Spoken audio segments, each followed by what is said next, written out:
Hi everybody, pleasure to be here. My name is Daan Vink. I'm with the Surveillance and Incursion Investigation team at the Ministry for Primary Industries, and my job today is really to give you a real high-level quick overview of the kind of biosecurity activities we undertake, specifically for exotic and emerging pests and diseases. So I'll just quickly whiz you through a couple of slides. Okay, so the first slide, really what I wanted to just show here is that we have been doing this for quite a long time, and it's been mentioned this morning, we have a very high disease freedom status in this country. We're very proud of that. We protect it quite fiercely.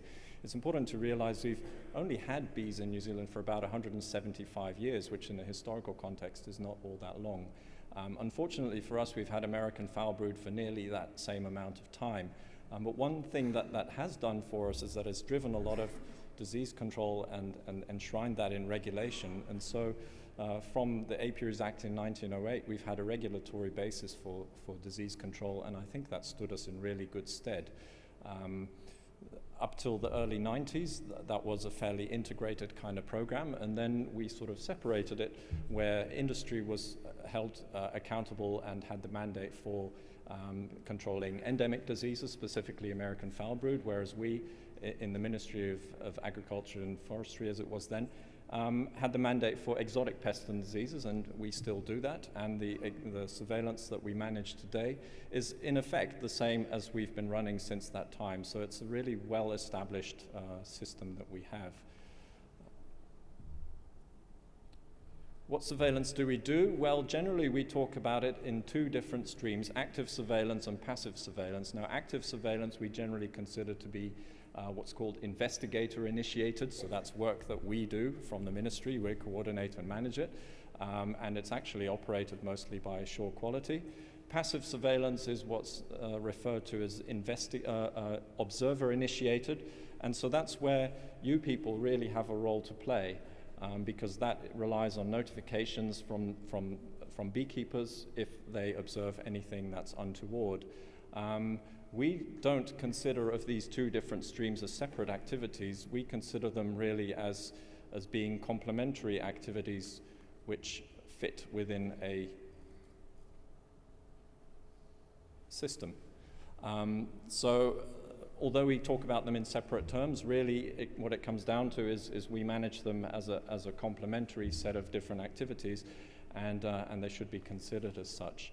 Why do we do this? Well, for the two different streams, active surveillance, one of the functions is early detection of exotic pests and diseases, but really the main motivator, the driver behind it, is to provide that confidence that we are and remain free of a key set of pests and diseases that enable us to give confidence to trade partners and uphold the premium sort of prices in our products that we can command. And for passive surveillance, Bryce Warner mentioned yesterday that in all likelihood, if something new and nasty comes in, the notification of it is not going to come from us. We're not the people that are going to be finding it and observing it. In all likelihood, it's a beekeeper out in the field who will first make that observation, and so we need to know about it as soon as possible. So for early detection, passive surveillance is immensely important, and it also allows us to track trends over time.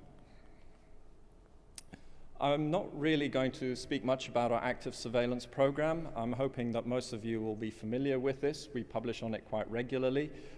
In the April edition of the New Zealand Beekeeper, we published our annual sort of rundown of this surveillance program. All of you should have received that. The information is in there. But just as a quick summary, it's very much a pathway-focused program. So we look at high-risk areas, and we have a list of specific pests and diseases that we're interested in. And then on an annual basis, there's about 320 apiaries in those high-risk sites that we sample, and a whole bunch of low-risk people exporting queens that we also test from. And those high-risk areas are situated around ports and airports, and as you'd expect.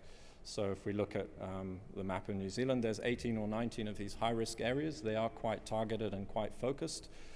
Within those, we use the apiaries database to identify apiaries that are present, and on the basis of proportional allocation of apiaries for testing, we select those at random, and we go and test those every year and inspect whether there's anything happening there. It just gives us a statistical level of freedom that confidence that we are free of these things. We do put a lot of effort as well into beekeeper awareness and education, not just in New Zealand Beekeeper, but also in venues such as MPI Surveillance Magazine. We're looking to diversify the message, specifically looking at the growth of the industry and a lot of new hobbyists and new beekeepers coming in, looking at different venues that we can target and reach those people to provide a bit of awareness of the work that we're doing and the importance of it.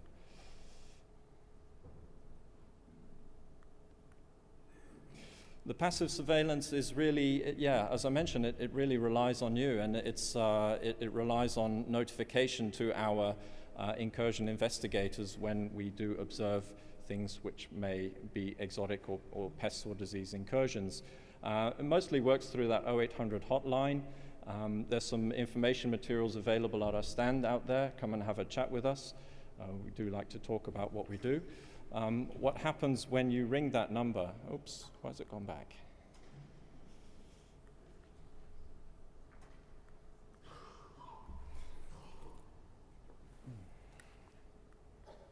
There we go. So if you ring that number, if you've seen anything suspicious, you'll be put through a call center, and that will go through to an MPI incursion investigator who are trained to deal with these kind of notifications. Generally, what we do then is they will ring you back and discuss what you've observed, and a decision will be made at that point whether we carry on with an investigation or whether we close that down. If we do carry on with it, generally what happens is that that person will get in touch with one of the Assure Quality Apiary Inspectors officers, because there's a lot of expertise there. We will also go out to the field and take samples, and then those will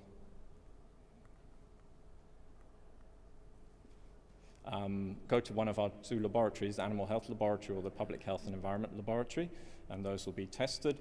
In the meanwhile, what sometimes happens is we need to institute what's called urgent measures, which might be controls on what comes in and goes off of the apiary, until such time as we've identified what is happening. And when we get a diagnosis, that gives us more information whether we can close that investigation or whether we need to initiate a response. Unfortunately, that very, very rarely happens. So I will just skip through these. We do also have those couple of diagnostic labs. This is a busy slide, there's no need to read all of it, but we do have capability of testing for a whole range of different viruses, bacteria and other unicellular parasites, as well as testing for insects, mites, and the like, as well as identification of non-native bee genetics. Then finally, this is not directly part of my presentation, but it is part of the work that we do. We've heard about the Bee Health Survey earlier on, and we'll hear a bit more about the Bee Pathogen Research Program, which is being initiated currently tomorrow.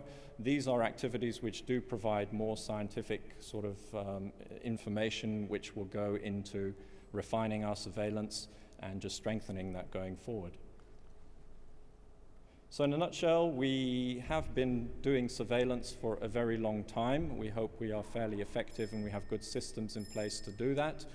It's been mentioned this morning as well, but really it's absolutely critical to engage closely with industry and you as beekeepers as well for this system to be as effective as it can be. We have multiple surveillance activities which complement each other, which have their strengths, and we need to be aware of that. And then finally, MPI is a center of quite a bit of scientific expertise and technical expertise, and this is something that industry as well as various other stakeholders can and should be making good use of. Thank you.